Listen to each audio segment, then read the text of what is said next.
আসসালামু আলাইকুম। আসসালামু আলাইকুম। আমি খাইরুল।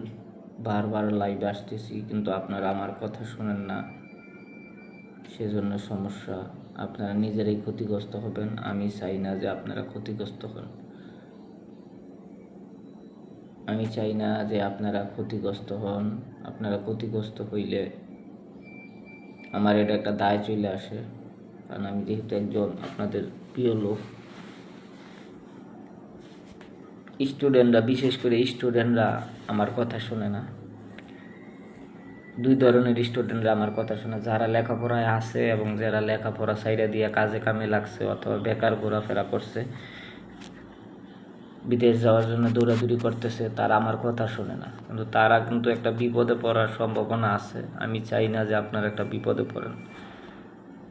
তোমরা বিপদে পড়ো আমি চাই না। ছোট বড় সকলকে বলি যে আমার জনকল্যাণ পার্টিতে আমি একাই। আমার জনকল্যাণ পার্টিতে কিন্তু আমি প্রচার অনেক কিছুই করি, কিন্তু আমার দলে কিন্তু কোনো লোক নাই। আমার দলে আমি একা। আমার দল করতে হইলে বয়স্ক লোক লাগে, 50-এর কাছাকাছি, 45-এর উপর। কারণ যারা রাজনীতি বুঝবে, বিপদ আপদ পালা মুসিবত থেকে দূরে থাকতে পারবে, সেইটা ট্যাকেল দিয়ে চলতে পারবে। এখন ছোট ছোট ছেলেপেলেরা রাজনীতির কি বুঝে না বুঝে, লেখাপড়া না রাজনীতি না নিজের উন্নতি কীভাবে করলো এগুলো কিছুই বোঝে না। সবাই বিপদগামী। বিপদগামী হওয়াটা, আমি মনে করি যে বিপদগ্রস্ত হওয়াটা একটা খারাপ। আমার দল জনকল্যাণ পার্টি, সবাই আমার সমর্থন করেন, ভালোবাসেন, এইটা মনেই রাখেন। বেশি ভালোবাসতে গিয়ে আবার ক্ষতিগ্রস্ত হয়েন না, আর আমারও ক্ষতি করেন না, ঠিক আছে? হিংসা করেন, অনেকেই হিংসা করে, ভিন্ন মতাদর্শের ভিন্ন দলীয় লোক হিংসা করেন, তাতে আমার কোনো দুঃখ নাই।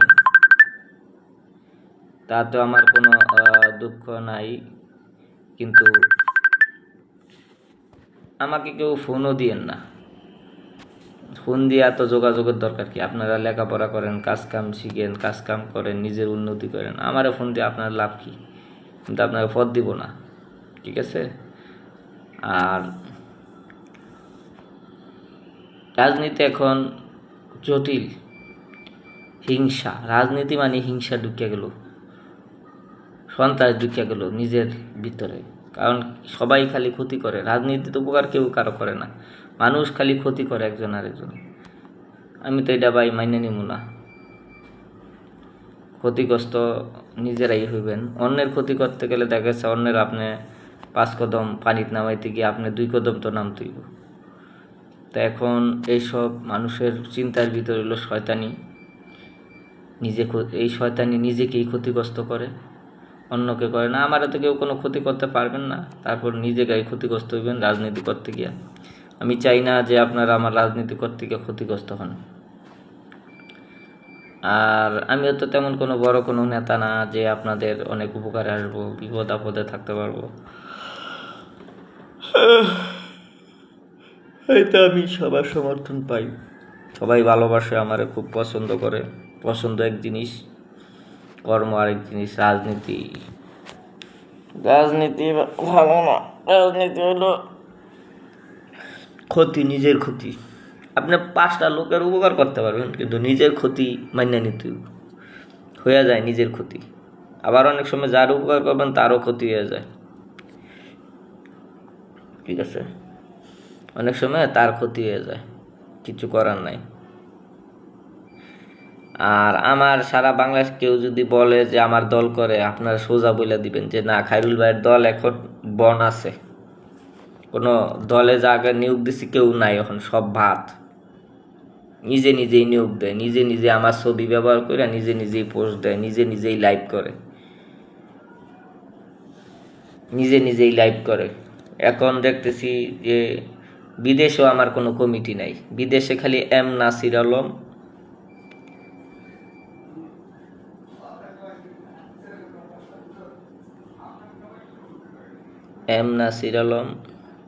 আবু বকর সিদ্দিক, সৈকত এবং সাইফুল ইসলাম, এই সাইডটা লোক বিদেশে আছে, আর কোনো লোক নাই কোনো দেশে আমার।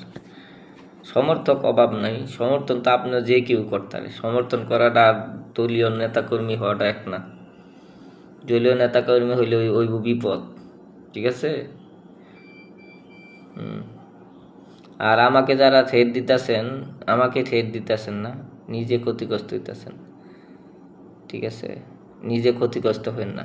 আমি চাই না যে আমার দেশের মানুষ, আপনারা, আমার তো কেউ কোনো ক্ষতি করতে পারবেন না, কিন্তু নিজেরা ক্ষতিগ্রস্ত হইবেন সেটা তো আমার কাছে একটু অন্যরকম মনে হয়। আমার বিবেক আবেগে ধরে না, বুঝছেন। বিচার বুদ্ধি আমারও কম, আমারও যে একেবারে অনেক বয়স হয়ে গেছে এরকম না যে বিচার বুদ্ধির কারণে মানুষ ক্ষতিগ্রস্ত হয়। আমার বয়স 40, কিন্তু তারপর আমি মনে করি আমার বয়স সেরকম কিছু না। 70-80 হইলে তখন একটা মানুষের একটা জ্ঞান খোলে, বুদ্ধি খোলে। যাই হোক, আমার পার্টির নামে কেউ অপকর্ম করবেন, ক্ষতিগ্রস্ত নিজেরই হইবেন। আমি চাই না যে আপনার দ্বারা যদি একটা মানুষের ক্ষতি হয়, সে কি আপনাকে ছেড়ে দিবে? সেইভাবেই আপনি বুঝে শুনে চলবেন।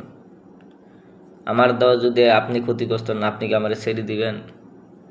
সেই কারণে আমি বলি, উপকার করতে গিয়ে যাতে মানুষের অপকার না হয়, এই প্রতি আমি একটু কেয়ার দিতেছি এখন থেকে, আরও বেশি করে।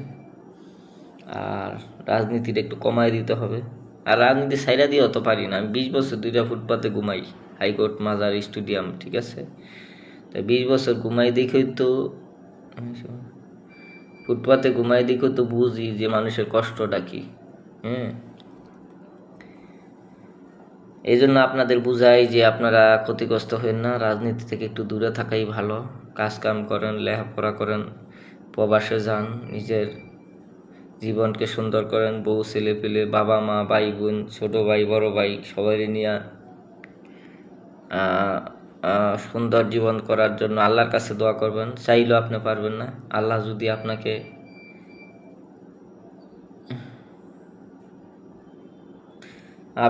আল্লাহ যদি ভালো রাখে, তাহলে আপনি ভালো থাকবেন। আপনাকে যদি ভালো না রাখে তো আপনি ভালো থাকতে পারবেন না, ঠিক আছে।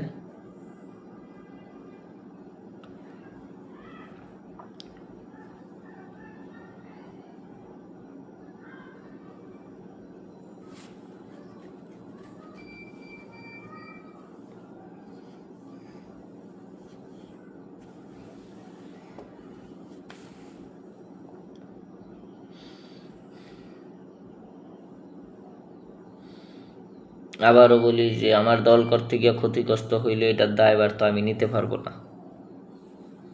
মানুষের ভিতরে শয়তানি বুদ্ধি আডে, কে কি করেন আপনারা, আমি তো আর সারা বাংলাদেশ যাইতে পারবো না, দেখতেও পারবো না কে কি করেন। আপনাদের কন্ট্রোল করা তো আমার পক্ষে সম্ভব না। তাই নিজেকে নিজেরা কন্ট্রোল করবেন। যদি আপনারা নিজেরা ক্ষতিগ্রস্ত হন, আমার জনকল্যাণ পার্টি ক্ষতিগ্রস্ত হন, অন্য জায়গায় আইয়া কোন জনকল্যাণ পার্টি, তাহলে তো হইব না। এগুলো করা যাবে না, ঠিক আছে। আমার দলে কোনো লোক নিয়োগ দিতে চাই না। ভাইরাল করার জন্য কত কিছু লেখি, কিন্তু আসলে বাস্তব লোক নিয়োগ দিতেছেন।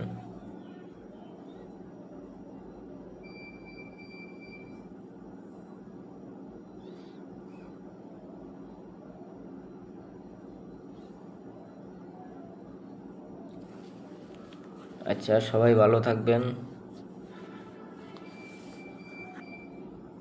আমি চাই না আপনারা রাজনীতি করতে গিয়ে ক্ষতিগ্রস্ত হন। সবাই ভালো থাকবেন, সবাই সুস্থ সুন্দর জীবনযাপন করবেন, ঠিক আছে। সুস্থ জীবন চাইবেন আগে আল্লাহর কাছে। রোগ সুখ বালা মুসিবত থেকে দূরে থাকতে হবে। রাজনীতি কি? রাজনীতি মানে সুস্থ জীবন, নিজেরও চাও, অন্যের জন্য সুস্থ জীবনের আশা কর।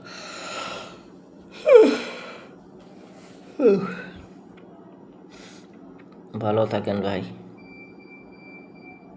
সবাই ভালো থাকেন। খুবই জোব ঝামেলা আছি পারিবারিকভাবে, বাবা মা অসুস্থ, আমি নিজে অসুস্থ। কে কখন মারা যায়, মনে করি বেশি দিন বাঁচবো না। আমি মনে করি আমি বেশি দিন বাঁচবো না, অল্প কদিন বাঁচবো। অল্প কদিন, যেই কদিন বাঁচি সেই কদিন মানুষের পক্ষে থেকে যাই। কিছু করতে পারবো না, কিন্তু পক্ষে থেকে যাই। ঠিক আছে, সবাই ভালো থাকবেন, ধন্যবাদ। হ্যাঁ, আর অযথা আমার কেউ ফোন দিবেন না, ফোন দিলে আমি এটা ধরবো না আর। ঠিক আছে, ভালো লাগে না এগুলো আর। ভালো থাকেন, আসসালামু আলাইকুম।